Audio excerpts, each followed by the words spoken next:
এটা দুইটা সৎ মেয়ের গল্প যারা তাদের মায়ের সাথে এত নির্মমতা করেছে যে শেষের কথা নেই। বৃদ্ধা মা যে রোজা রাখতেন তার ইফতারের খাবার পর্যন্ত ছিনিয়ে নেওয়া হয়েছিল। কিন্তু দেখুন, রমজানের এই বরকতময় মাসে আল্লাহ যেন তাদের এমন একটি শাস্তি দিয়েছেন যে গ্রামের সবাই চিৎকার করে উঠেছিল। ওই মেয়েদের সঙ্গে এমন কিছু ঘটেছিল যে শুনে আপনার রু কাঁপে উঠবে। মানুষ তাদের দেখে তওবা করতে শুরু করেছিল। ফারুক সাহেব একটি ছোট কিন্তু পরিষ্কার পরিচ্ছন্ন ঘরে থাকতেন। ওই ঘরের দেওয়ালে প্রেমের ছোঁয়া ছিল এবং সেই প্রেমের কেন্দ্র ছিল তাদের দুই মেয়ে, ফাতিমা আর উরুজ। মায়ের মৃত্যুর পর ফারুক সাহেবই মা বাবার দুই চরিত্রই পালন করেছিলেন। নিজের ইচ্ছেগুলোকে চাপা দিয়ে নিজের ঘুম কুরবান করে তিনি মেয়েদের খুব যত্নে বড় করেছেন। ফাতিমা আর উরুজ সত্যিই খুব সুন্দর ছিল, আর সেই সৌন্দর্যেই তারা খুব গর্ব করত। তাদের মনে হতো দুনিয়া তাদের পায়ের তলায়, আর তাদের বাবার ভালোবাসাও সবসময় শুধুই তাদের জন্য থাকবে। তারপর একদিন ভাগ্য এমন একটা মোড় নিল যা সব কিছুই পাল্টে দিল। ফারুক সাহেব তার পুরনো গ্রামের দিকে গেলেন। সেখানে তার এক দূরের কাজিন সাকিনা বাস করত, বিধবা, একাকী আর বেসাহারা। সে তার ভাই আর ভাবির বাড়িতে আশ্রয় নিয়েছিল, কিন্তু সেই আশ্রয়েও একটা বন্দিত্বের মতো ছিল। 50 বছর বয়সে ওর ভাগ্যে আরাম ছিল না। সকাল থেকে সন্ধ্যা পর্যন্ত কাজ, তিরস্কার, তানাজ্জা আর মন ভেঙে দেওয়া কথা। যখন ফারুক সাহেব ওর অবস্থা দেখলেন, ওর চোখে লুকানো যন্ত্রণা অনুভব করলেন, তখন ওদের হৃদয় জ্বলে উঠল। এক অসহায় নারী যে শুধু সম্মান আর সাহারার দরকার ছিল। ওদের কোনো দুনিয়াদারি লোভ বা ইচ্ছা ছিল না হৃদয়। শুধু মানবিকতার জজবা নিয়ে সাকিনার সাথে বিয়ে করলেন, শুধু এই জন্য যে তাকে একটা নিরাপদ ছাদ আর সম্মানের জীবন দেওয়া যায়। পারবে, কিন্তু তারা জানত না এই সিদ্ধান্তের পর তাদের নিজের বাড়ির পরিবেশ বদলে যাবে। যখন তারা সাকিনাকে বিয়ের পর তাদের বাড়িতে নিয়ে আসলো, সাকিনার পা কাঁপছিল, তার চোখে ভয় ছিল, হৃদয়ে সন্দেহ।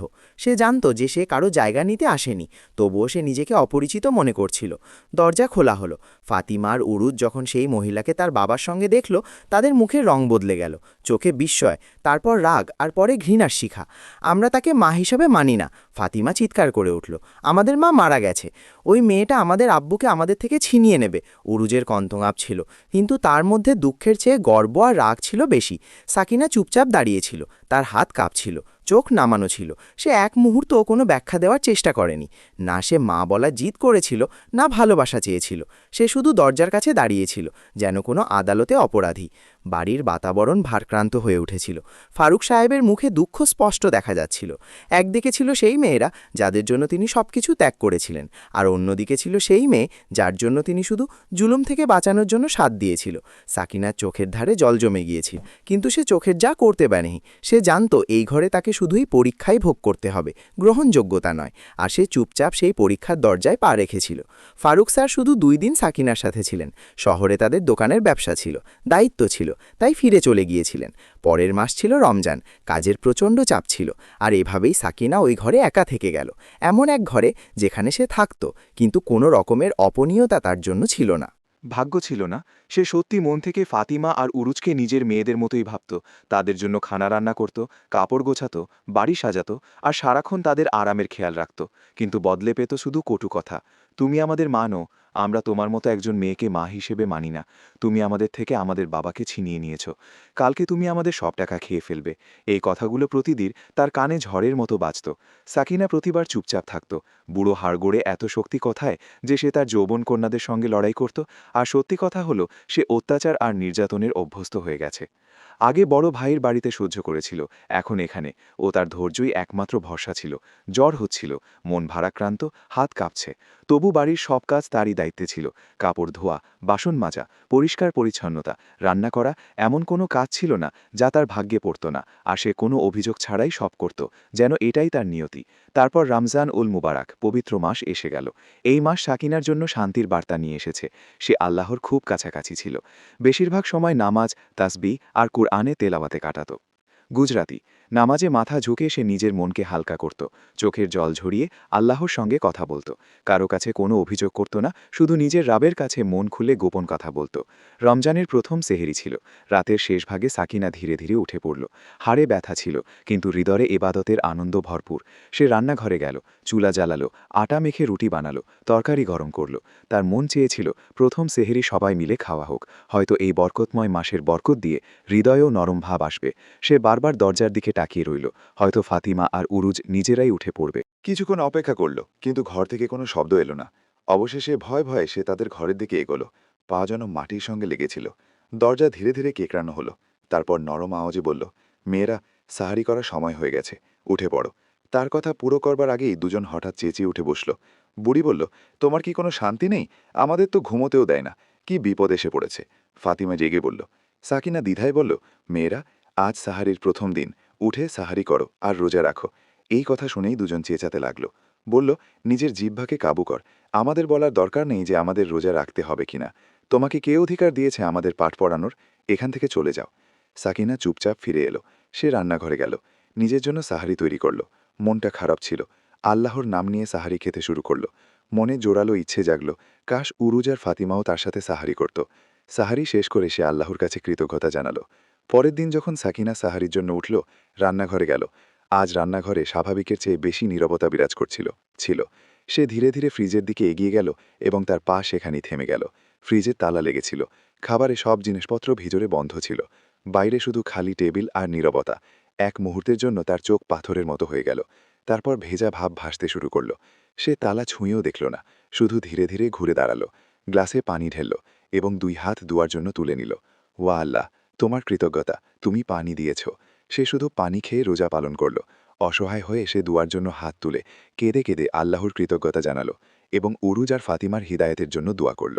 সেহেরির পর সে তার ঘরে ফিরে এলো। সে মনোযোগ দিয়ে নামাজ পড়ল। তারপর কেঁদে কেঁদে আল্লাহর কাছে দোয়া করতে লাগল। হে আল্লাহ, তুমি উরুজ আর ফাতিমাকে হিদায়েত দাও, যেন তারা রমজানের বরকতময় মাসের ফজিলত বুঝতে পারে। যদিও উরুজ আর ফাতিমা তাকে মা হিসেবে মানত না, তবুও সাকিনা তাদের মন থেকে মেয়ের মতো ভাবত। সে তাদের ভালোবাসতে শুরু করেছিল এবং তাদের মঙ্গল কামনা করত। সাকিনা যখন দেখত রমজানের বরকত মাস চলছে, কিন্তু উরুজ আর ফাতিমা সারাক্ষণ মোবাইলে মগ্ন থাকে, নিজের পরিচর্যা করে, হাসে মুচকি দেয়, তার মনটা অজান্তেই ভারাক্রান্ত হয়ে উঠত। বাড়িতে আজানের আওয়াজ গুঞ্জরিত হলেও তাদের অন্তরে ইবাদতের কোনো সুর নামত না।